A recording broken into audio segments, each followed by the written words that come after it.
bienvenue dans ce ZCL. Merci de nous écouter en direct de RHT Guadeloupe 89.8 et 90.8, mais également sur internet avec le ZCL.tv. Voilà, il est 12h30, on est ensemble jusqu'à 14h. Alors aujourd'hui, on aura Maître Démocrite Gladys qui est avec nous, qui va nous parler des solidarités un petit peu oubliées, les solidarités guadeloupéennes. C'est vrai qu'à l'approche des vacances, il est important de rappeler, de raviver un petit peu des modes de fonctionnement qui ont toujours bien fonctionné avant, mais malheureusement qui ont été oubliés. On aura également avec nous Elisabeth qui va nous parler voyage. On est dans une période où là, ça y est, peut-être que vous êtes déjà parti, peut-être dans les embouteillages ou encore à l'aéroport, dans les bouchons. On sait que c'est pas très évident en ce moment, aussi bien à l'aéroport de Port-le-Caraïbe que Paris-Orly. Et puis on terminera avec la chronique Chrysalide avec Suzy Zozio, dont justement nous verrons un reportage tout à l'heure, puisqu'elle proposait un village santé samedi dernier. Un village qui a duré toute une journée avec des démonstrations, des dégustations. Nous verrons tout ça en images. Et puis Danick, bien entendu, sera avec nous puisque vous devez le savoir. Danick a donc sorti un recueil de nouvelles, mai 67, des vies éclaboussées. Et justement, il tenait une conférence de presse ce matin à Pointe-à-Pitre. Donc il va nous rejoindre dans quelques minutes. En attendant, on lance les titres donc de ce mardi 11 juillet.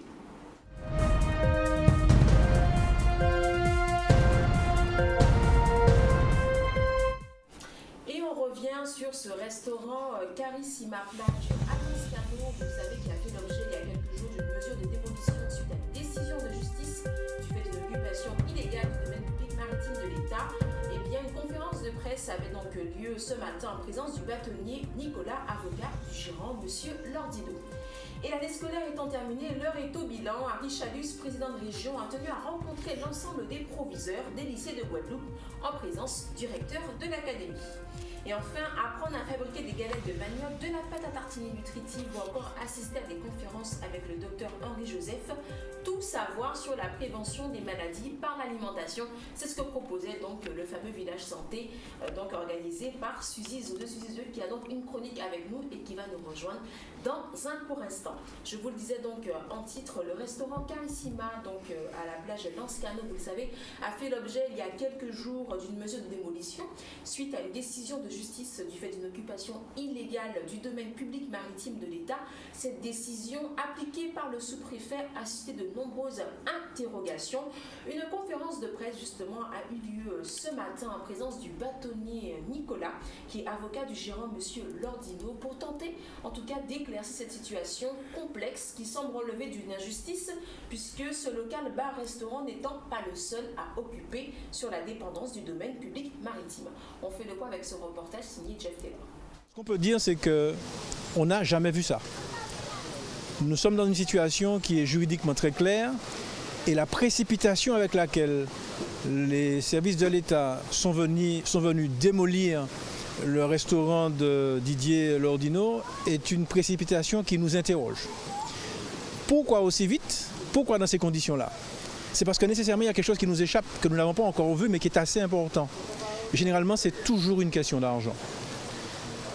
En l'espèce, une ordonnance du juge des référés, dont il est dit que l'on peut faire appel dans les 15 jours, prévoit une démolition dans les 10 jours. Expliquez-moi. Et en dépit du fait que M. Lordino demande à son avocat devant le Conseil d'État de déposer un recours pour faire annuler cette ordonnance d'une part et ordonner la suspension de l'exécution de cette ordonnance-là, eh bien l'État se précipite à coup de plusieurs dizaines de militaires pour démolir ce qui a manifestement été autorisé auparavant. C'est pour ça qu'on apporte nos soutiens aujourd'hui à Didier et à l'ex-restaurant Le Carissima, parce que c'est le même projet. Ce sont les mêmes personnages qui sont à l'origine également, donc le maire du Gosier, M. Dupont, le sous-préfet, M. Jumez. Donc à un moment donné, voilà, il faut qu'on s'associe pour pouvoir dénoncer toutes ces injustices, dénoncer toutes ces délocalisations, dénoncer toutes ces expulsions, dénoncer toutes ces démolitions. C'est un souhait du maire d'enlever toutes les personnes qui sont sur Grand B au niveau du littoral. Aucune proposition n'est faite clairement, sauf mis à part de mettre les gens, de les délocaliser sur des lieux qui ne sont pas les mêmes, le même cadre de vie. Donc nous refusons de toutes les manières. Non seulement ça nous intéresse, c'est très important parce que ça donne le départ d'une ère nouvelle de solidarité.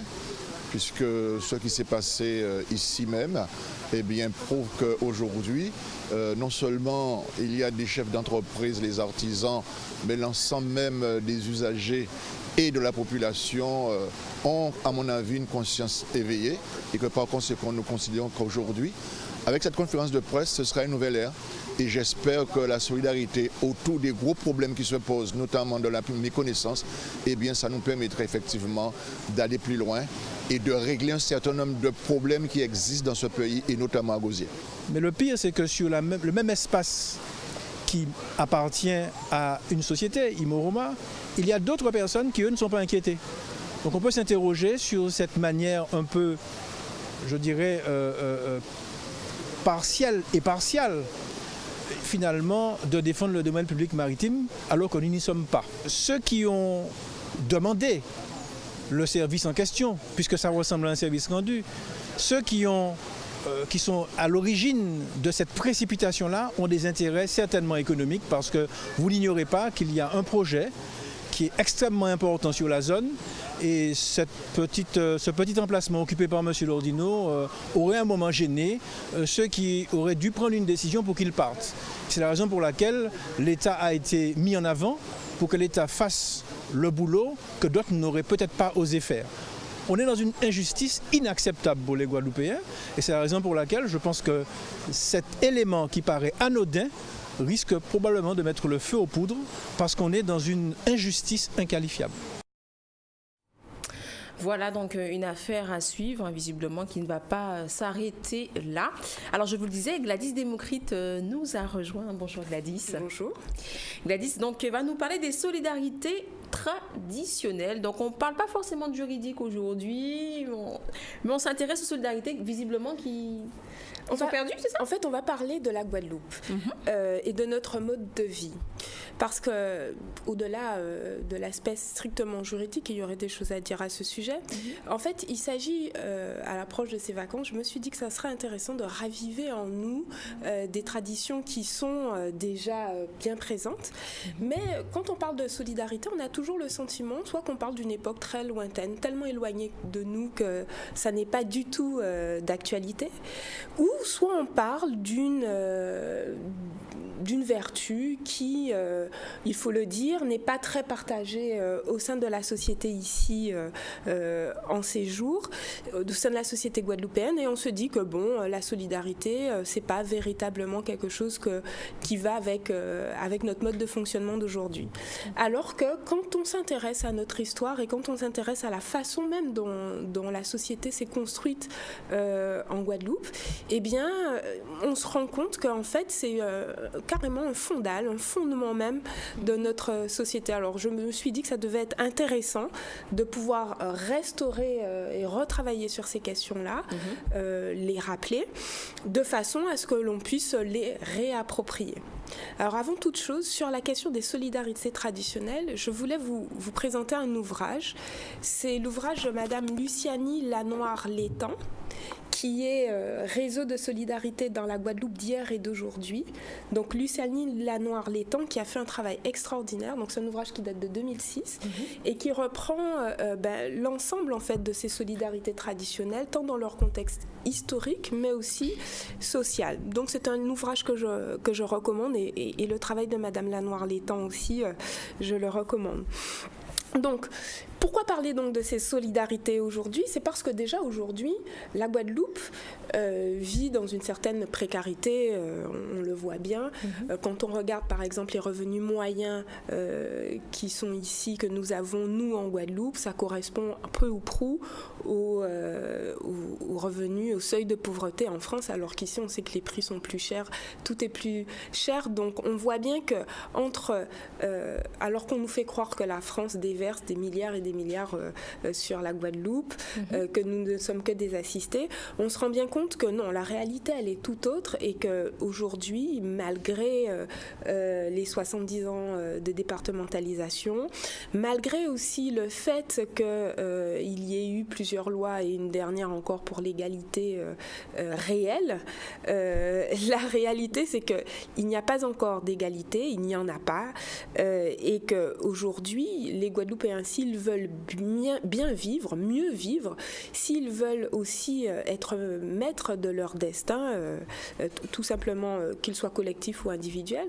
ben c'est aussi à eux d'incarner le changement auquel ils aspirent. Et donc, à travers l'exemple des solidarités traditionnelles, on se rend compte que nous avons moult d'exemples. Et il faut se replonger dans la façon même dont nous avons été constitués. Parce qu'en fait, dès l'arrivée des esclaves en Guadeloupe, ils étaient organisés au sein de ce qu'on appelle des nations. Alors c'était une forme d'auto-organisation, hein. Chacun se retrouvait un peu par groupe, on va dire par groupe ethnique, des groupes qui parlaient les mêmes langues, qui avaient les mêmes cultures, et ces regroupements se faisaient le soir, qui était d'ailleurs interdit par le Code noir, en général en week-end, le soir, où on prenait le temps d'échanger des informations, on prenait le temps évidemment de raviver la culture africaine qui les rapprochait. Donc on dansait, on chantait, mais aussi on commençait de façon informelle, mais parce que c'était aussi des traditions africaines importées depuis l'Afrique, on s'organisait pour pouvoir s'entraider, notamment parce que la question de l'enterrement des esclaves, donc des Africains mis en esclavage, a toujours posé difficulté parce qu'il n'y avait rien qui était prévu, donc il a fallu que nos parents prennent ça en charge. Et déjà dans les nations, ce qu'on appelait les nations, eh bien c'était pris en charge, c'était organisé par la solidarité de tous. Et puis par la suite, les nations, la population a eu aussi, elle, à aller dans les bourgs et dans les centres-villes. Les nations se sont un peu transformées en ce qu'on appelle des confréries noires. Des confréries noires, en fait, c'est déjà des formes un peu plus organisées, très hiérarchisées. Dans chacune des confréries, il y avait un roi, une reine, un vice-roi, une vice-reine, enfin tout un élément, tout un certain nombre de choses. Mais déjà là encore, dans ces formes d'organisation qui étaient aussi plus ouvertes, chacun avait son drapeau, chacun avait un certain nombre, sa danse, un certain nombre d'éléments. C'était à la fois un lieu de solidarité. Les premières mutualités ont vu le jour dans ce contexte-là. C'était aussi un lieu où on mettait en place les entraides entre les uns et les autres, et un lieu où on transmettait des traditions, des chants, des danses, des rites aussi, pour pouvoir garder un petit peu ce lien avec l'Afrique. Donc ces confréries noires, petit à petit, se sont aussi organisées en raison du fait que l'urbanisation de la société, même si on est encore en période esclavagiste, va aussi avec certains Africains mis en esclavage, à qui on a donné la possibilité de pouvoir avoir accès à des métiers. Et donc il y a des corps de métiers qui se mettent en place, il y a des personnes qui se réunissent aussi à travers toutes ces choses de la vie du quotidien, mais qui permettaient à chacun des Guadeloupéens de pouvoir survivre, et ce que l'un n'avait pas, l'autre pouvait le lui prêter ou le lui donner, et vice-versa, de façon à ce que, ensemble, le quotidien soit amélioré. Donc, depuis la période esclavagiste, à travers les nations, puis les confréries noires, il y a eu comme cette forme de tradition de solidarité entre nous, et une façon aussi d'envisager ouvertement la transmission donc de notre histoire et de notre patrimoine africain, et aussi comment partager avec ceux qui ont moins, comment régler les problèmes du quotidien. Il faut savoir que les patrons des confréries, les rois, on les appelait à l'époque les rois, étaient des personnes très influentes parce qu'elles avaient de l'influence tant envers les membres de la confrérie, mais aussi c'était une personne qu'il fallait au sein d'une habitation ou en ville. C'était quelqu'un qui avait son importance et qui pouvait jouer un rôle, tant pour calmer les choses ou pour pouvoir révéler des difficultés et remonter aussi des choses. Donc, alors moi j'ai une question, hein, donc Gladys Démocrite, c'est vrai qu'on est dans une période, une époque ultra moderne. Comment justement faire renaître cette solidarité qui existait et qui fonctionnait bien? Alors, en fait, de cette époque, on a gardé tout un certain nombre de fonctionnements qui nous ont été hérités par les générations qui se sont succédées. Alors, je prends par exemple des choses qu'on connaît très bien, comme tout le monde connaît les mutuelles. Alors, je ne vais pas prendre cet exemple parce que c'est particulier et les choses ont été tellement réglementées qu'on est très loin du mode de fonctionnement du départ. Mais qui n'a jamais participé à un chitou? Alors on appelle ça chitou, ou on appelle ça tontine. Il y a même une expérience qu'on appelait les kaliboukas. Tout ça, c'est une façon de pouvoir, par exemple les chitous, c'est une façon de pouvoir mutualiser notre épargne, faire en sorte en fait d'avoir une épargne rotative. Je vous prends un exemple très simple. Hein. Pour une tontine, nous sommes 6. Chacun d'entre nous, on va mettre par mois environ 100 €. Donc chacun met sur la table 100 € et chaque mois, une seule personne va toucher l'ensemble de ce qui a été mis sur la table. Donc ça veut dire que chaque mois, nous sommes 6, donc chaque mois, chacun va toucher 500 € pendant 6 mois. D'accord. Donc c'est une façon de faire de l'épargne parce qu'au final, ça ne nous coûte que 100 € par mois, mais on sait que chacun d'entre nous, on va toucher une fois 500 €, donc une somme importante qui va nous permettre de financer ce qu'on a à faire. Et alors, j'ai pris un exemple à 6, mais vous voyez, si on monte à 12, on va jusqu'à 1200 € et on touche une fois dans le mois 1100 €. On touche une fois dans le mois, dans l'année, et pas 2 fois dans l'année. Donc, tout dépend du nombre de personnes qui font partie de la tontine et de la façon dont on met les rotations. Mais en fait, l'idée, c'est qu'ensemble, en mettant chacun une petite somme, eh bien, chacun d'entre nous peut toucher une grosse somme à un moment de l'année, à un moment que l'on peut choisir, puisqu'on peut se dire, bon, eh bien, pour la mère de famille, on va peut-être privilégier la rentrée. Pour celui qui aura un gros investissement à faire à telle partie de l'année, eh bien, on peut privilégier que lui reçoive sa somme d'argent à cette période-là. On peut s'arranger entre nous. Et ça, ce sont des choses qu'on peut mettre en place de façon tout à fait simple, entre amis, en famille. Certains le font déjà, mais d'autres l'ont un petit peu oublié. Et c'est vrai que c'est pas l'idée, c'est de dire qu'une maison de crédit, par exemple, est beaucoup moins performante qu'un chitou, un bon chitou ou une bonne tontine faite entre nous, parce qu'on n'a pas d'intérêt à payer. Et puis, on crée du lien parce que entre nous, on se fait confiance. C'est déjà un pas pour pouvoir faire d'autres choses ensemble. Et Dieu sait que l'épargne ici en Guadeloupe est une grande problématique pour ne serait-ce que construire des entreprises. On peut envisager aussi que ces formes-là traditionnelles peuvent évoluer, voir le jour. Il y a eu des expériences qui ont été faites déjà et il y a d'autres choses qui peuvent encore être mises en place autour simplement d'un système où l'épargne est distribuée de façon rotative en fonction des uns et des autres. Ça, par exemple, c'est un exemple de quelque chose qui est très ancien, mais qui peut, de façon totalement adaptée à notre société d'aujourd'hui, peut nous servir. Et puis, au contraire, en ces temps où les maisons de crédit, les sociétés de crédit nous proposent des intérêts, surtout pour les crédits à la consommation qui font pâlir, l'idée, c'est de revenir en fait à nos propres ressources et de faire des choses que l'on peut faire soi-même et auxquelles on n'a pas pensé, des choses qui nous permettent à nous de vivre mieux et puis de recréer du lien. On a beaucoup parlé des coups de main ou des convois par exemple.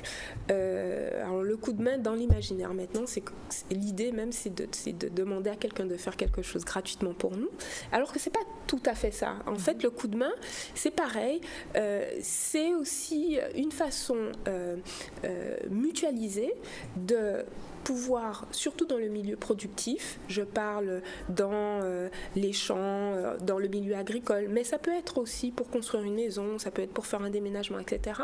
En fait, ce sont des services que l'on se rend ou une participation, mais qui est forcément, d'une manière ou d'une autre, qui va retrouver son retour. Pareil, tout comme dans le chitou, c'est rotatif, chacun touche, dans le coup de main ou dans le convoi, en fait, il y a une forme de rétribution. Aujourd'hui, c'est mon tour, demain, ce sera ton tour. Et avant, c'était tout à fait organisé. Par exemple, dans certains quartiers, on prenait tous les jardins de ce quartier et puis tout le monde allait chaque jour dans un des jardins différents des uns et des autres. Et donc, au final, à la fin de la semaine, eh bien, chacun a eu son jardin qui a été sur lequel on a pu travailler, mais chacun aussi a participé et a donné. Donc, du coup, il y a donc cette rétribution. Donc, dans notre imaginaire aujourd'hui, le coup de main, c'est simplement faire les choses gratuitement. Mais en fait, on est dans le don et dans le contre-don. Pas tout à fait organisé parce qu'on sait que si je te donne un coup de main, quelque part, dans notre esprit, eh bien, si j'ai besoin de quelque chose, eh bien, je pourrais compter sur toi d'une certaine façon. C'est informel. Mais pareil, ce sont des choses que l'on peut organiser dans beaucoup de domaines, qu'ils soient des domaines productifs, puisqu'on le faisait et on a su le faire dans la production agricole, on a su le faire aussi dans d'autres domaines, notamment dans la construction. L'idée, là, c'est plutôt de pouvoir faire des échanges de services. Moi, je pense par exemple à du covoiturage. Dans certaines communautés, les parents s'organisent pour qu'il y ait qu'un seul parent qui ramène les enfants par semaine. Par exemple, on est 5 parents. Aujourd'hui, c'est moi qui m'en occupe. Demain, c'est le parent d'à côté. Après-demain, c'est le parent d'à côté. Et ça laisse aux autres parents la possibilité de pouvoir être plus libres. Et chacun peut s'organiser. Et encore une fois, au-delà du simple fait de se mettre d'accord pour organiser, par exemple, le covoiturage ou aller emmener les enfants à l'école le matin et les récupérer le soir, c'est aussi du lien social que l'on est en train de créer. On est en train de faire en sorte qu'au sein du quartier, de nos voisins, eh bien, on crée des affinités, on crée des choses qui font qu'on sera plus fort. S'il y a un intrus, on le sait parce qu'on vit ensemble, qu'on se connaît, on a l'habitude de se parler. Et au demeurant, ça n'a que des avantages pour nous, hein, je veux dire, en tant que société. L'inconvénient, c'est plutôt plus pour le projet politique global qui nous est imposé, puisque au fur et à mesure, ces solidarités qui étaient très impliquées, très implantées dans nos sociétés, au fur et à mesure que le modèle qui nous était présenté est un modèle type individualiste occidental, au fur et à mesure qu'il y a eu dans les années 60 l'arrivée des supermarchés qui s'est au fur et à mesure développé, au fur et à mesure qu'avec la télévision, le modèle principal était celui de la famille nucléaire, maman, papa, les enfants, tout à fait autonomes, chaque famille nucléaire a sa voiture, chaque famille nucléaire a tout ce qu'il faut à la maison. Et donc forcément, on se détache à la fois de la famille, qui était le premier lieu de solidarité, mais aussi on se détache de son voisinage, de tous ces moments, de tous ces lieux de vie, d'échange, de transmission aussi des savoirs entre les anciens et les plus jeunes. Et donc, l'idée, c'est de pouvoir réinvestir, encore une fois, ces modes de fonctionnement solidaires, mais en les adaptant à nos besoins d'aujourd'hui. Et les besoins, ils sont grands. Ils sont grands. Donc ça peut être le coup de main, ça peut être le chitou, la tontine, ça peut être aussi des mises en commun, des échanges de services, des propositions entre les uns et les autres, non tarifées, mais qui est un peu dans cet esprit de solidarité et coopératif.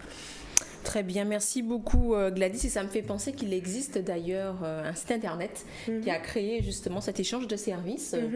Donc voilà, il suffit en fait de sélectionner la commune où on réside et de choisir en fait le service dont on a besoin. Est-ce que si c'est repeindre la maison, changer les roues si on est une femme, etc.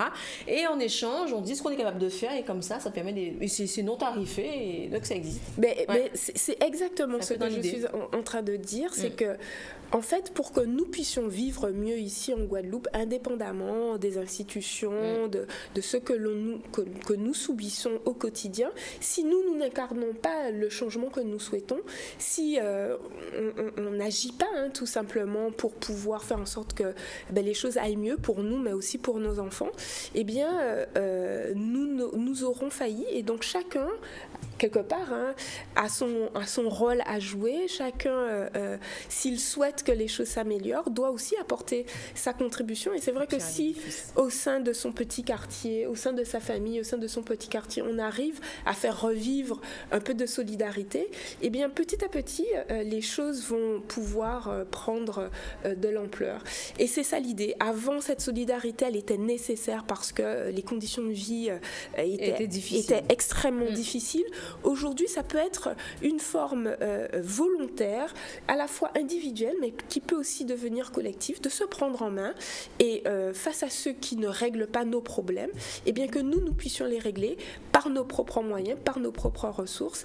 Et je rappelle cet ouvrage sur les réseaux de solidarité écrit par Madame Lanoir-Létang, qui donne vraiment des idées extraordinaires et qui montre à quel point la Guadeloupe et les Guadeloupéens avaient ce génie pour vivre ensemble. Donc, merci beaucoup. Que l'on soit inspiré par eux et par notre peuple.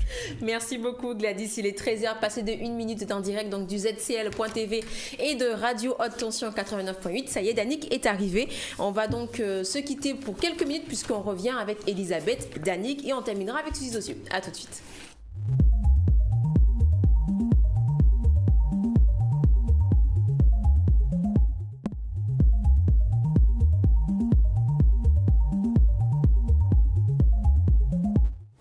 Voilà, retour sur le plateau du ZCL, il est 13h06. Bonjour à tout le monde.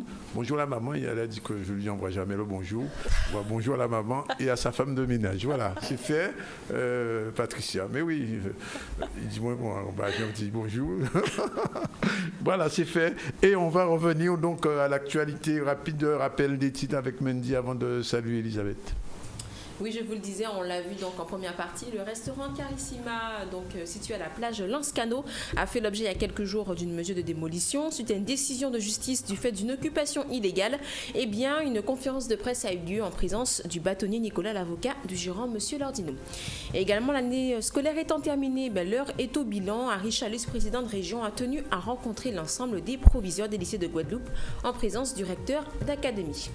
Et enfin, apprendre à fabriquer des galettes de manioc, de la pâte à tartiner nutritive, assister à des conférences avec le docteur Henri Joseph. Voilà donc un village santé que proposait Suzy Zosieux. Tout savoir sur la prévention des maladies par l'alimentation. Voilà, merci Mendy. Je l'ai dit, on va partir en Haïti. Et du coup, pas la semaine dernière avec le président, l'ancien président. On a raté ça, mais il y a encore un festival le 27. On aura l'occasion d'y revenir. Et sinon, Elisabeth, bonjour. Bonjour Danick, bonjour Mendy, bonjour à tous les téléspectateurs et auditeurs. Et pour notre dernier voyage pour cette saison, vous nous emmenez en Haïti. En Haïti, oui, parce qu'en fait, on n'en parle pas beaucoup, mais Haïti, c'est une très très jolie destination pour passer des bonnes vacances.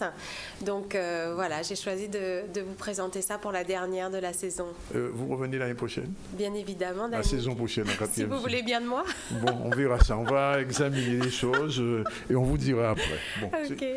Bon alors, Haïti, on commence par quoi? L'histoire un petit peu, alors, un tout petit peu d'histoire rapide, mais bon, beaucoup de nous connaissons quand même Haïti. Ah, bien sûr. Donc, Haïti qui partage donc, l'île d'Hispaniola avec la République dominicaine. Donc, la République dominicaine, 2 tiers de l'île. Et Haïti qui est la République d'Haïti, 1 tiers de l'île. 10 millions d'habitants, donc c'est à une autre échelle. 10 millions d'habitants en Haïti, mais avec la diaspora, il y a au moins de 6 millions d'Haïtiens aux États-Unis, sur la Guadeloupe, bien sûr, sur la métropole aussi, c'est vrai que c'est énorme. Donc, en fait, il faut quand même le préciser, c'est la seule république indépendante noire qui est devenue... Voilà, 1804. Et la seule aussi, c'est le seul pays francophone indépendant dans la Caraïbe. Tout à fait. Donc, enfin, en attendant la Guadeloupe. ça c'est vous. Vous portez... Donc du coup, voilà, c'est une île qui a été surnommée la perle des Antilles parce que c'est vrai, on va le découvrir, mais il y a énormément de variétés de paysages et culturellement également, c'est une richesse qui est reconnue dans le monde entier. Donc c'est un climat tropical. En fait, ce qu'il faut savoir, c'est que après l'embargo de Cuba, Haïti a été une île, donc dans les années 50 dans les années 70, ça a été une des îles très très prisées pour le tourisme, un peu de luxe, parce qu'effectivement c'était une île à fort caractère. Donc après, on sait tous les événements qu'il y a eu, ça a été compliqué, mais les Haïtiens ont quand même tenu à garder le tourisme comme une activité très forte. Et aujourd'hui, on peut y aller avec effectivement des visites, donc je vais vous en parler, et on peut découvrir des choses très intéressantes. Donc c'est vrai qu'il y a eu aussi le séisme de 2010 qui a été aussi un frein à cette évolution, aussi, une grosse catastrophe. Mais c'est vrai que malgré tout, on peut y aller. Et aujourd'hui, et aujourd'hui, c'est vrai que c'est un peuple qui a une force de caractère, qui est admirable. Et aujourd'hui, quand même, on a des très belles choses à voir. Donc, on peut vous proposer des circuits en passant par Port-au-Prince. Vous savez qu'on a un vol direct avec Air France. Oui. Donc, quasiment tous les jours. Non, Air Caraïbes n'y vont plus. Ils vont à la République dominicaine. Donc, on peut aussi faire des combinés. J'en avais parlé. République dominicaine et on passe à Haïti par le bus. Oui, tout à fait. Ça se fait très, très bien. Oui, absolument. Voilà. Et franchement, c'est un beau combiné aussi. Donc, là, moi, j'ai choisi de vous présenter donc, plus un parcours de Port-au-Prince. Donc Port-au-Prince, vous savez que c'est très riche aussi. Hein. Vous avez un marché en fer qui a été récemment rénové, qui est très intéressant avec un étalage artisanal qui est très, très riche aussi. Vous pourrez visiter le musée du Panthéon national, où là, il y a vraiment l'histoire d'Haïti, où on peut effectivement passer du temps à comprendre toute cette histoire qui est très riche quand même. Et voilà, vous avez aussi la place des héros de l'indépendance. Vous avez le vieux quartier résidentiel aussi. Donc, c'est une ville où on peut s'attarder et on peut passer du temps. Donc, non loin de là, vous avez Pétionville. Oui. Qui est une ville qui a été rénovée aussi et qui est plus résidentielle, on va dire. Elle est semi-résidentielle. Voilà. Il y a beaucoup d'hôtels. Les hôtels luxueux d'autour de Port-au-Prince sont à Et je précise aussi que maintenant, à Port-au-Prince, vous avez quand même un Hilton, un Marriott donc, et d'autres. Hein, vous avez le Caribé, qui est un hôtel très, très beau aussi. Donc, il y a des très beaux hôtels de la qualité en termes d'hébergement. Je confirme, le Caribé, je suis passé là et je vous assure que c'est un hôtel il y a des très, très beaux hôtels. On n'a vraiment rien alors là, vraiment, on est très loin de la qualité hôtelière de l'Haïti. Exactement. Donc, sur Port-au-Prince. Et du service. Et du service également. Donc, Pétionville, c'est vrai que c'est plus résidentiel, mais vous pouvez aussi découvrir Kenskoff, où là, vous avez une zone de production qui vaut le coup d'être vu, hein, puisqu'en fait, c'est un microclimat. Oui, c'est dans la hauteur de... Voilà, exactement. Il fait très frais, très frais à Kenskoff. Donc ils ont développé tout ça et vous avez une réserve écologique aussi qui s'appelle Wine et qui est très bien à découvrir. Donc après on peut aller un peu plus dans le sud et on va découvrir Jacmel qui est une très très jolie ville réputée pour ses plages mais aussi là c'est ce qu'on voit aussi, ses chutes et son architecture et son architecture effectivement qui est un héritage de l'époque coloniale, donc avec des façades comme j'aime, avec du fer forgé. Et c'est une ville très, très authentique et ils ont un carnaval aussi qui est réputé au mois de février. Donc c'est aussi une région qui est très intéressante. Vous avez des moulins aussi. Il y a beaucoup de choses. Jacmel, c'est un lieu où il y a vraiment beaucoup de visites. Et après, on peut descendre jusqu'à la Côte des Arcadiens. Donc la Côte des Arcadiens, c'est le côté balnéaire où là, on vous propose des hôtels aussi en all-inclusive. Donc c'est pour ça qu'un combiné visite plus hôtel all-inclusive, puisqu'on est friand de ça, pour les enfants, avec des clubs enfants et tout ça. Donc c'est sur cette côte des Arcadiens où là vous avez des longues étendues de sable blanc. Vous avez une cuisine créole qui est très raffinée aussi, hein, et puis c'est également une région qui est très prisée pour tout ce qui est plongée sous-marine, sport nautique, enfin vraiment c'est le côté balnéaire d'Haïti. Vous pourrez aussi non loin de là visiter la citadelle d'Henri, c'est un parc national historique classé au patrimoine mondial de l'UNESCO. On en a fait pas mal cette saison, ça en est un de plus. Et puis vous avez des cascades au seau d'eau que vous avez pu voir tout à l'heure sur l'image. Et puis Haïti, on va terminer sur ça, c'est aussi des îles. Donc vous avez l'Abadi qui est connue parce que c'est une île privée qui est une île qui appartient à la compagnie de croisière Royal Caribbean. Donc pour ceux qui aiment bien la croisière à bord de ces beaux bateaux, notamment de l'Oasis of the Seas, c'est une des escales. Donc ça, c'est un des plus beaux villages d'Haïti pour sa culture.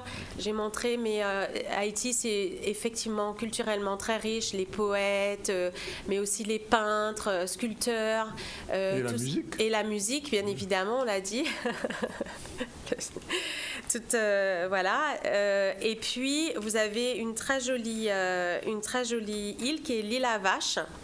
Donc là c'est une île où vous avez 2 hôtels privés, c'est du luxe. Alors on peut y aller en bateau, voilà, c'est 20 minutes. C'est 20 minutes et c'est très, on va dire, c'est une île qui s'appelait l'île au trésor, qui était surnommée l'île au trésor, parce qu'une fois qu'on est dessus, on a l'impression que plus rien n'existe. On est seul au monde. C'est le paradis. Donc c'est peut-être ce dont on rêve aujourd'hui, de s'évader. Voilà. Donc l'île à Vache. Mais il y a encore beaucoup d'autres choses, je pourrais dire beaucoup encore sur Haïti, effectivement sur cette richesse culturelle. J'ai montré une photo aussi, le tap-tap, ça c'est le côté un petit peu plus authentique des bus sur Port-au-Prince. Voilà, mais on est sûr en se déplaçant et en allant sur Port-au-Prince qu'on va passer un séjour vraiment inoubliable. Mais rien dit sur la cuisine, mais enfin je veux juste dire un petit mot quand même sur, premièrement, ils ont quelque chose qu'ils appellent le griot, qu'on mange, et puis la banane pesée. Oui, la banane pesée. Et le pickles. Pickles, voilà. C'est une sauce spéciale haïtienne qu'on fait avec des choux. J'en ai essayé, je l'ai essayé, j'arrive à faire. Choux, carottes râpées, et puis une citronnade, un peu de piment, et c'est absolument à tomber délicieux. Par terre. Voilà, donc à découvrir aussi. Effectivement, voilà, ouais. Donc enfin, c'est une richesse culturelle, gastronomique, musicale, effectivement, comme dans beaucoup d'îles de la Caraïbe, mais c'est vrai qu'Haïti, c'était bien de mettre un focus. Et on parle créole. Et on parle créole, qui est la langue officielle. Map comprendre créole haïtien, oui. Map tombé, map Brigitte. Parce que c'est vrai qu'on est entouré quand même de beaucoup d'Haïtiens, donc on partage aussi cette culture. Tout à fait. Voilà, donc pour y aller, c'est simple. Un passeport en cours de validité, une bonne agence de voyage, Riverain Tour bien évidemment. Bien sûr. Hein, et sur place. Alors l'électricité, c'est pas tout à fait le même voltage, mais c'est comme les États-Unis. Il faut des prises particulières. Voilà. Et puis après, les conseils, bien sûr, de première nécessité, une bonne assurance aussi quand on voyage. Et puis, il n'y a rien de particulier, en tout cas, rien ne nous empêche de passer un très très bon séjour. Ça vaut le détour. Hein. Je vous le dis, Elisabeth, pour être allé plusieurs fois en Haïti, ça vaut le déplacement. Voilà. On s'ennuie pas en Haïti. Donc, vous pouvez si nous comme Mendy, on aime le compas, alors là, voilà. Les piclis, oui. Les piclis, oui. J'aime beaucoup ça. Ah oui. C'est bon, un piclis. Ah non, c'est merveilleux, vraiment. Voilà, il faudrait qu'on sur n'importe quel repas, tu mets du piclis. Même si tu n'as pas faim, tu mets du piclis dessus, ça va passer. Il a passé WAP, comme ils disent en Haïti. Exactement. Ok, merci. Donc voilà, je vous rappelle juste les 4 agences, Pointe-à-Pitre, Moule, Basse-Terre, Marie-Galante, donc Riverain-Tours, 05 90 91 72 10. Heureuse de vous retrouver peut-être à la prochaine saison. Et en tout cas, j'attends votre verdict, Dani. Bon, allez. Mendy, qu'est-ce qu'on dit? On lui donne... Oui, on signe. Indéterminé. Allez, validé. Ravi de vous retrouver bientôt. Et puis à tous les vacanciers, ceux qui partent ou ceux qui ne partent pas, bonnes vacances. Il y a plein de choses aussi à découvrir en Guadeloupe. Donc et puis on va merci pas Elisabeth de nous avoir pendant toute cette saison fait voyager, fait rêver. Beaucoup de gens nous le disent, les gens qui ont le retour, qui nous font le retour de ce que vous faites, et les gens sont même partis après vos voyages de télévision. Non mais c'est vrai, les gens me l'ont dit et ils sont très contents, et puis ils me disent qu'il y a 2 choses, elle est agréable, gracieuse et informée. Merci. Merci, c'est un plaisir. Franchement. Voilà, il est 13h et combien 21 minutes.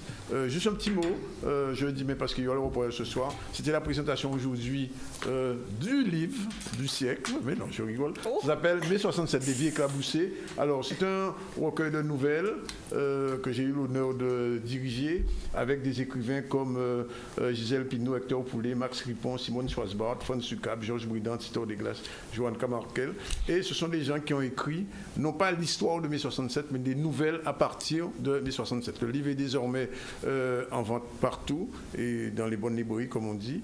Et on en parlera probablement ce soir, parce que c'était aujourd'hui la conférence de presse de présentation. Anne-Elisabeth est sur place, elle va le raconter ce soir dans le journal. Voilà, on continue. C'était la page de pub gratuite, n'est-ce pas? Je l'ai faite et on continue.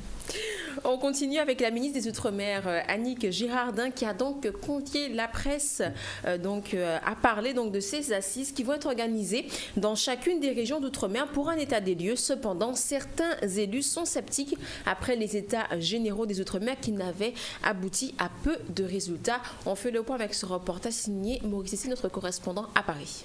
Alors si j'ai dit oui pour prendre la tête de ce ministère, c'est parce que je suis persuadée que ça peut marcher. Et je veux que ça marche. Si on compare à la COP21, et c'est ce que vous avez dit, c'est comment on fait émerger des territoires, les solutions. Moi je suis persuadée que dans les Outre-mer, on a la solution. On sait quels sont les freins, on sait qu'est-ce qu'on peut apporter comme réponse, mais on n'a pas suffisamment été entendu. Et on a l'occasion là, avec les assises, de faire entendre la voix des Outre-mer, les solutions des Outre-mer. Vous savez, quand j'ai travaillé sur la COP21 avec le milieu insulaire, où on a empilé toutes les difficultés, on s'est dit comment on va en sortir. Eh bien on a trouvé les solutions. Et ces solutions, elles ont été portées dans le cadre de la COP21, et puis il y a eu un fonds vert. Et bien c'est ça qu'il faut refaire avec l'ensemble des Outre-mer. Je l'ai dit tout à l'heure, je ne suis pas la mère Noël, on est dans un budget contraint, mais des solutions, des moyens, nous en avons. Et nous devons les rendre plus dynamiques et peut-être plus spécifiques territoire par territoire, de manière à aider l'ensemble des élus à apporter des réponses de développement ou de mieux-être sur leur territoire. Il n'y a pas de difficulté. Il y a des territoires d'outre-mer, des outre-mer avec des spécificités, avec plus ou moins de retard en matière d'infrastructure. C'est le cas effectivement de la Guyane, c'est le cas de Mayotte. Bien sûr que ce sont 2 sujets qui sont sur mon bureau, que je traite, que j'ai commencé à traiter et que je vais continuer à traiter. Et je me rendrai sur ces 2 territoires avant le début des assises. Ils sont sceptiques, mais comme je pourrais l'être aussi si je ne savais pas la dynamique que j'ai envie d'y mettre. Moi aussi, j'ai fait les états généraux de l'outre-mer. Moi aussi, je suis élue d'un territoire ultramarin depuis 2000 et j'ai porté un certain nombre de combats. Mais si je suis ici, c'est que je suis persuadée, et d'abord on n'a pas le choix, que c'est maintenant qu'il faut apporter les vraies réponses sur les territoires, des réponses adaptées, des réponses spécifiques, libérer les énergies, prendre les solutions des Outre-mer et les soutenir, bien sûr, les accompagner, faire en sorte que les Outre-mer se développent dans leur bassin maritime, que des solutions soient collectives, soient prises avec les autres pays, nos autres voisins dans les bassins maritimes. C'est ça qu'il nous faut mettre en place et moi j'y crois. Je porterai cette ambition et je le redis, on n'a pas le choix. Voilà, donc on continue avec un retour sur la conférence commémorative annuelle du début donc, des éruptions de la soufrière en Guadeloupe en 1976. L'association Moose Art avec Christian Anténor Abazac ont porté leur réflexion sur la Guadeloupe entre mouvement tellurique et changement climatique. Cette année, un rendez-vous où chercheurs, professeurs, habitants de Saint-Claude ou simples passionnés de volcanisme se sont réunis à la médiathèque Bernadette Cassin-Pierrot de Saint-Claude. Retour en images avec Vianney Valverde. C'est un réel plaisir pour moi de pouvoir présider cette réunion avec les proviseurs, car c'est un devoir pour la région de pouvoir recentrer les choses, donner son objectif, ses objectifs pour la rentrée prochaine avec les proviseurs des lycées. C'est vrai, aujourd'hui, on a beaucoup à faire dans les lycées, mais avec la région et les proviseurs, ils se sont entendus sur un calendrier et nous allons porter le maximum pour que nos jeunes de Guadeloupe puissent travailler dans des conditions convenables. Il y a eu des questions posées et ça c'est sûr, la région va pouvoir être à la hauteur de ces questions et pouvoir porter une réponse positive à ces proviseurs. Parce que, comme je dis, ce sont nos jeunes qui sont dans les lycées et si nous voulons compétir à l'extérieur, il faut donner le maximum de moyens à ces jeunes de manière à aller pouvoir concourir à l'extérieur. Nous avons assisté à une réunion d'une grande densité, d'une grande qualité entre le conseil régional et les proviseurs des lycées en présence du rectorat. Il faut dire que le conseil régional a annoncé des nouvelles dans 2 domaines sur lesquels il y avait une grande attente des établissements et du recteur. Tout d'abord, l'organisation des services du conseil régional dans ses relations, notamment avec les chefs d'établissement, et ensuite des initiatives sur le développement du numérique dans les lycées, et c'est en pleine cohérence avec le développement du numérique éducatif par le ministère de l'Éducation nationale. Ce matin, il était question de réorganisation et de stratégie générale, mais surtout pour la part qui concerne les lycées de Guadeloupe, les élèves de l'école de Guadeloupe. Donc nous avons accueilli favorablement tous les grands changements puisque cela augure d'efficacité, de performance pour le bien-être de nos élèves. Nous avons entendu des projets qui nous conviennent. Nous attendons la réalisation de tous ces projets. Il y a des choses qui vont arriver assez rapidement pour la prochaine rentrée et puis le reste est sur du plus long terme. Alors, vous l'avez sûrement remarqué, le sujet a été inversé. Là, on voyait donc la rencontre entre M. Harry Chalus, le recteur de l'académie, avec donc l'ensemble des proviseurs donc, de la Guadeloupe, afin donc de faire le point sur la prochaine rentrée scolaire 2017-2018, afin qu'elle soit dans les meilleures conditions qu'il soit. En tous les cas, après la publicité, nous verrons donc cette fameuse conférence qui avait lieu donc sur le climat, une conférence animée par M. Christian Anténor Abazac. Pour l'heure, c'est la publicité. À tout de suite.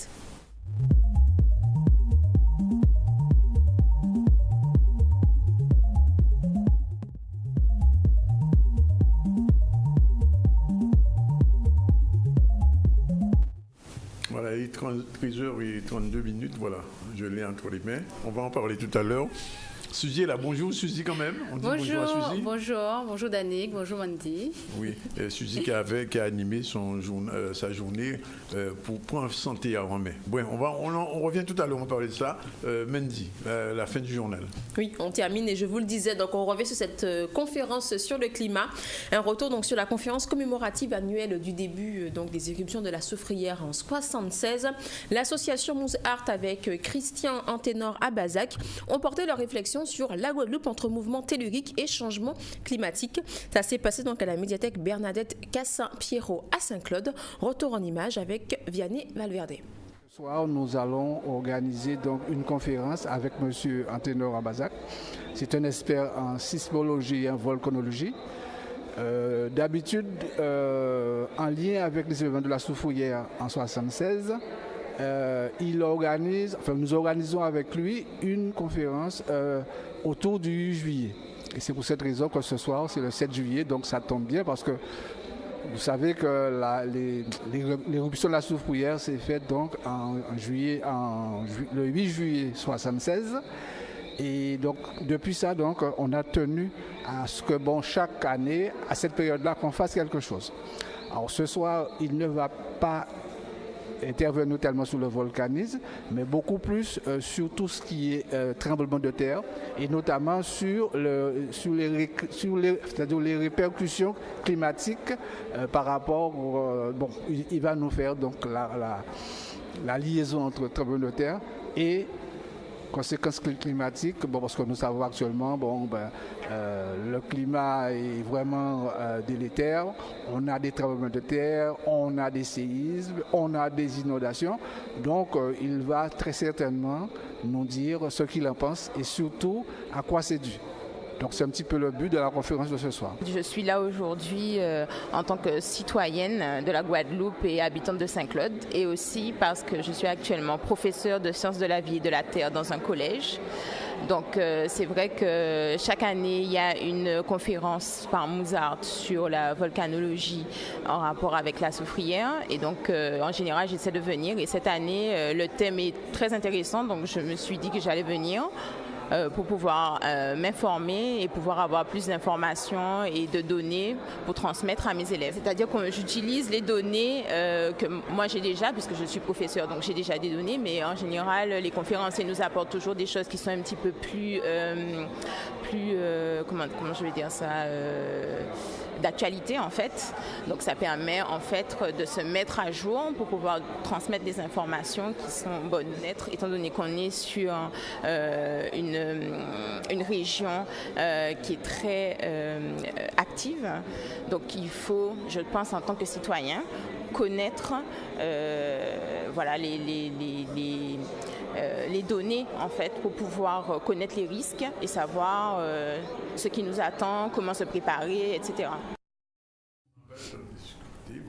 Apprendre à fabriquer des galettes de manioc, de la pâte à tartiner nutritive, assister ou encore à des conférences avec le docteur Henri Joseph, tout savoir sur la prévention des maladies par l'alimentation. Voilà, c'était la manifestation proposée par Suzy Zozio. Prendre vent pour santé. Ça s'est passé donc au complexe Gaël, mon fils à Petit-Bourg. On revient sur cet événement, c'est un reportage signé Vianney Valverde. Journée dédiée à la santé, c'est une journée de prévention où on informe la population sur les dangers permanents, ceux qui nous guettent, c'est-à-dire toutes les maladies qui sont en constante évolution, diabète, maladies cardiovasculaires, hypertension, etc. Donc comment prévenir ces maladies? Donc d'abord par l'alimentation.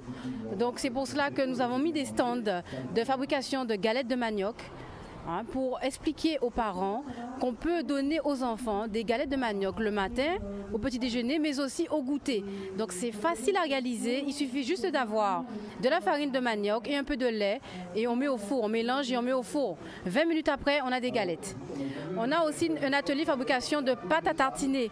Donc pâte à tartiner nutritive, donc celle que nous avons élaborée, que l'équipe Chrysalide a élaborée à partir de noix de cajou nature, donc ni grillées ni salées, du cacao, du miel et un peu de lait de coco. Et on a en mélangeant une merveilleuse pâte à tartiner qui est délicieuse et nutritive. Donc en fait l'objectif de cette journée, c'est de donner les armes à la population pour combattre, puisque aujourd'hui la santé c'est une question de combat. Il faut se battre pour notre santé. Donc on vous offre un savoir-faire, vous repartez avec un savoir-faire et des connaissances pour vous battre. Au-delà même du fait de bien manger, il faut également se bouger, et c'est pour ça que nous avons donc une animation avec des coachs sportifs qui viendront vous montrer ce que c'est que l'activité physique, puisqu'il y a une différence entre l'activité physique et l'activité sportive. Autour de moi, j'entendais tout le temps les gens dire qu'ils n'ont pas suffisamment de place pour pouvoir mettre en place des arbres.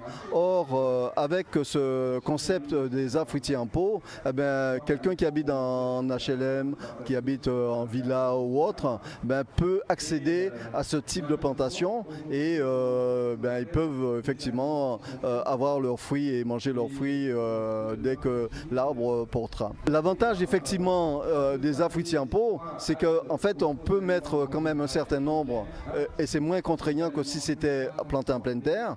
Les contraintes, effectivement, il y en a, puisqu'en fait il va falloir arroser, je dis presque tous les jours, et ensuite apporter de temps à autre du substrat, c'est-à-dire de la terre, pour pouvoir les nourrir un peu plus.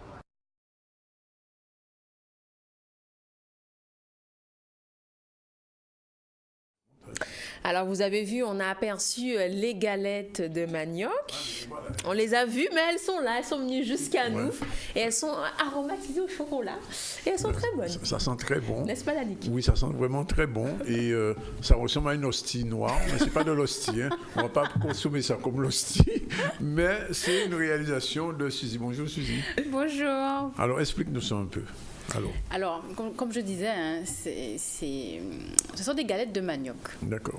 Donc élaborées. Non, mais il n'a pas la couleur. Alors c'est pourquoi quelqu'un voit ça, le manioc c'est blanc et là on vend tout marron. Effectivement. Alors en fait, on peut le faire sans cacao. Hein. Là, c'est une version avec du cacao. Mais la version nature, c'est de la farine de manioc et du lait de coco. Du lait de coco, hein. Pas du jus, hein, du lait de coco. Du lait de coco. Et alors, il faut préciser, puisqu'il est là, que c'est Jérémy qui a réalisé ça. Voilà, c'est ça. Donc, en général, il m'accompagne toujours lorsque je fais des petites galettes. Il est toujours avec moi. Donc, c'est mon petit garçon. Il apprend donc déjà. Il a que 4 ans et il est déjà familiarisé. Il sait faire. Donc, il a décidé de m'aider. Il a goûté alors, du point de vue nutritif, quel est l'intérêt de ces galettes de manioc? Voilà. Alors, dans la fabrication de la farine de manioc, on enlève la moussage. Oui. C'est-à-dire qu'on râpe le manioc, le camanioc, il est râpé, ou même le manioc amer, hein, puisqu'il y a 2 types de manioc. Hein. Oui. Il y a le manioc amer et le camanioc. Différence. Donc, en général, la différence, c'est qu'on ne consomme pas le manioc amer, puisque justement, il est toxique. Voilà, il contient. Voilà. Mais comment on fait pour différencier? Alors, ils se ressemblent? Point de vue botanique, ils ne se ressemblent pas, mais il faut être connaisseur quand même. Hein. Ouais. Il y a une différence botanique, il faut quand même le savoir. Et puis, il y a le camanioc qu'on consomme, qui n'a pas de problème. C'est un manioc doux, il est bon pour la santé. Voilà. Donc, pour fabriquer la farine, on peut utiliser les deux. En général, on va plutôt utiliser le manioc amer, puisque comme il y a une étape de lavage et de macération dans l'eau, donc on va éliminer l'acide qui est néfaste pour la santé. Donc il n'y a pas de problème. Mais sinon, on peut utiliser les deux. Alors donc, je peux en passant à Capesterre m'arrêter, demander un sachet de manioc. Oui, de farine de manioc. Farine de manioc. Oui. Je peux même porter une amandie en passant.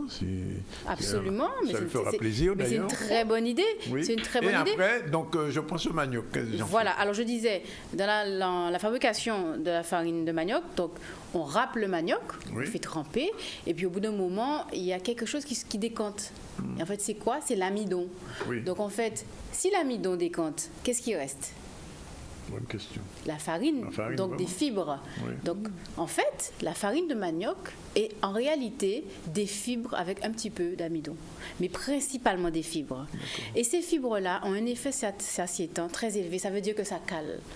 Ça veut dire qu'on peut manger de la farine de manioc et ça va nous remplir. C'est ce que ça veut dire. Effet satiétant élevé. OK. Et donc, ça fait pas grossir. Et ça fait pas grossir. Et ça fait pas grossir. Voilà, puisqu'on a enlevé ce qui faisait grossir, c'est-à-dire l'amidon. L'amidon. On en a besoin, mais malheureusement, on en consomme trop. Donc, on peut faire des petites galettes comme ça. Alors, on peut les faire plus grandes quand même ou il faut les faire toutes petites comme ça? Ah non, on peut les faire... Là, c'est format Jérémy, mais on peut faire... On peut faire de grandes galettes. Par exemple, des fois, au dîner, eh bien, pour le petit garçon, je lui prépare une grande galette dans laquelle je vais rajouter non seulement du lait de coco, mais je vais rajouter un œuf, du jambon, du fromage, je mélange tout ça et je mets sur une poêle. Ça fait une sorte de hamburger, pas à la comment il s'appelle ce chanteur mythique. C'est pas un magboulou. C'est pas un magboulou. Malheureusement, quel malheur qui est tombé sous sa tête à Admiralty. On l'admire pas pour ça. Enfin bref. Donc alors. Ah ben vraiment, hein, vraiment. C'est bien dommage, hein, parce que. Ouais, il s'est gâché là. Voilà, la force du pays, c'est la farine de manioc. La force du pays, c'est, mais là, alors, la force du McDo, franchement. Alors, farine de manioc, alors on mélange. Voilà, alors c'est une idée, hein, c'est une idée. Par exemple, le petit garçon, il mange ça sans problème. Hein. Ça lui fait un dîner, c'est complet, il est content et tout le monde est content. Maman est content. Mais on met l'œuf, le jambon comme une crêpe alors. On le pose dessus. Ah non, je mélange tout. Ah, on mélange tout. Comme une omelette, voilà, comme une omelette. Voilà, je mélange tout. C'est-à-dire, je mets de la farine, je rajoute le lait de coco. Oui. Voilà, alors lait de coco, un peu d'eau quand même. Oui. Jambon, fromage, œuf. De l'huile quand même, non?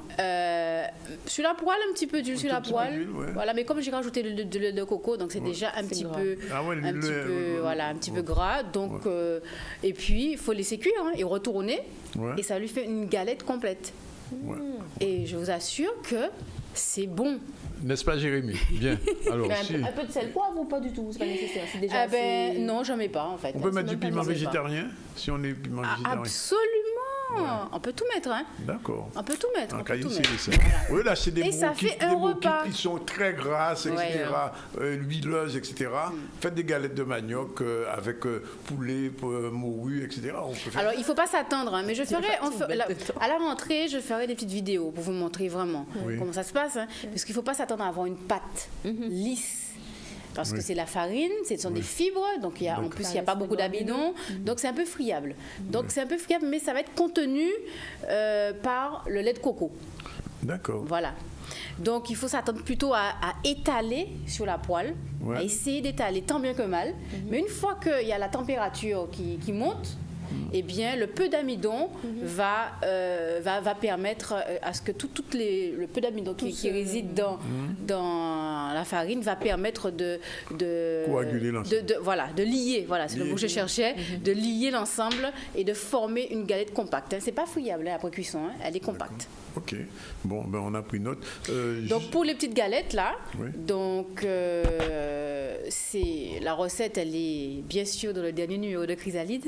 Justement, j'allais dire, alors quelles sont les dernières nouvelles de Chrysalide? Alors le dernier numéro spécial est sorti. À la rentrée, on aura donc un nouveau numéro? Absolument, ce sera sur le sel, il va s'appeler. En deux mots, Suzy, le sel, il est néfaste ou pas néfaste? Parce qu'on entend tellement de choses sur le sucre. Oui. Alors sucre et sel, finalement, les deux S.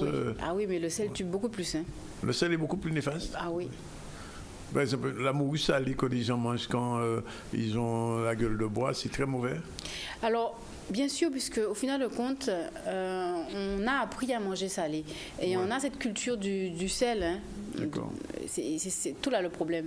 Et on ne se rend pas compte qu'on mange beaucoup trop salé, puisqu'à la fin de la journée, on se rend compte qu'on a dépassé les fameux 5 grammes de sel. 5 grammes de sel. Qu'on ne devrait pas dépasser dans une journée, mais qu'on est plutôt à 10-12 grammes. Quoi. Quel est l'inconvénient majeur du sel?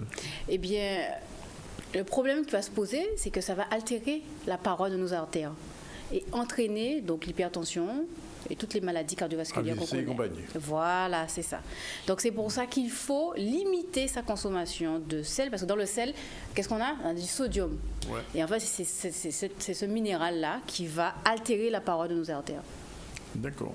Alors, sel et sucre, finalement, sont nos deux ennemis. Alors, oui, ce sont nos ennemis, on peut le dire comme ça, mais c'est parce qu'on ne sait pas en consommer. On ne sait pas gérer les quantités.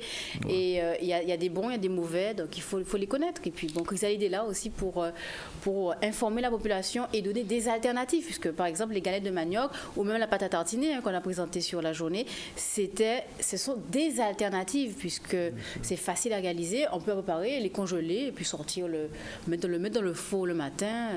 Alors, Suzy, deux petits mots quand même, on va se quitter là-dessus sur la journée 20 points santé en main. Je suis passé, j'ai vu beaucoup de monde, comme on dit, plein de stands. Qu'est-ce qu'il faut retenir? Alors, franchement, je vais profiter pour remercier toute la population qui s'est déplacée malgré un soleil dur. Plomb. Ouais, de plomb. De plomb, ah oui, c'est vrai. On a demandé du soleil. Le soleil, il était chez les Blancs. On a demandé du soleil. Eh bien, le soleil est arrivé. Ouais, il était accablant même. Il était accablant. Mais malgré ça, la population est restée avec nous toute une journée, à assister aux animations, aux ateliers. J'ai vu la conférence. Aux conférences. Full back la conférence. C'était merveilleux. Alors, je remercie beaucoup la population et je leur dis qu'on ne va pas s'arrêter là, on va s'améliorer. Puisque l'objectif, voilà, c'est de permettre à la population de pouvoir retrouver les professionnels de santé de manière plus régulière, qu'il y ait à chaque fois une date régulière pour pouvoir discuter avec eux, aller à leur rencontre et s'informer et repartir avec non seulement des connaissances mais des savoir-faire.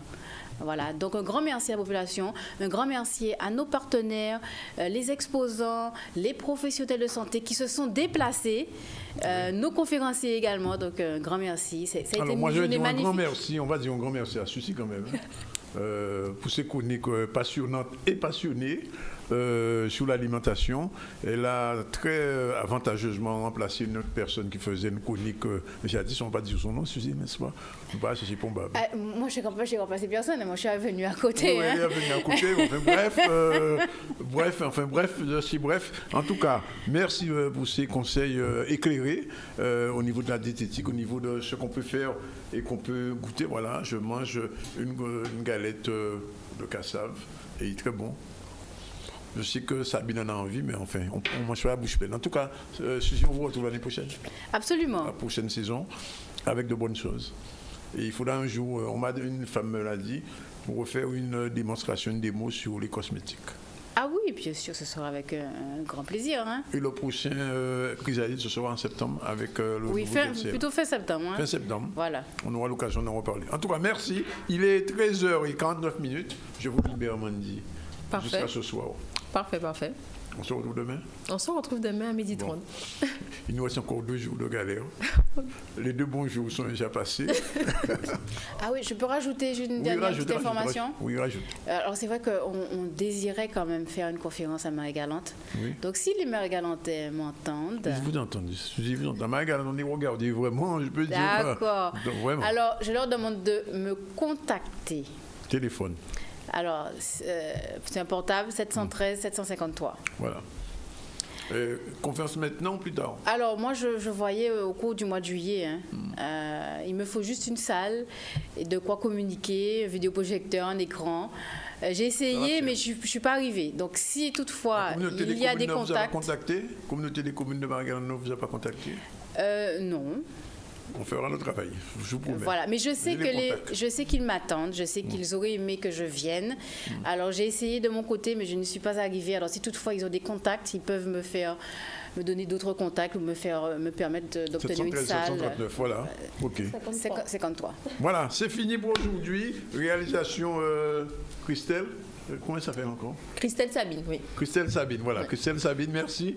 Et à demain, à la même heure. C'est fini. Nous allons manger des cassaves de... Galettes. Des galettes.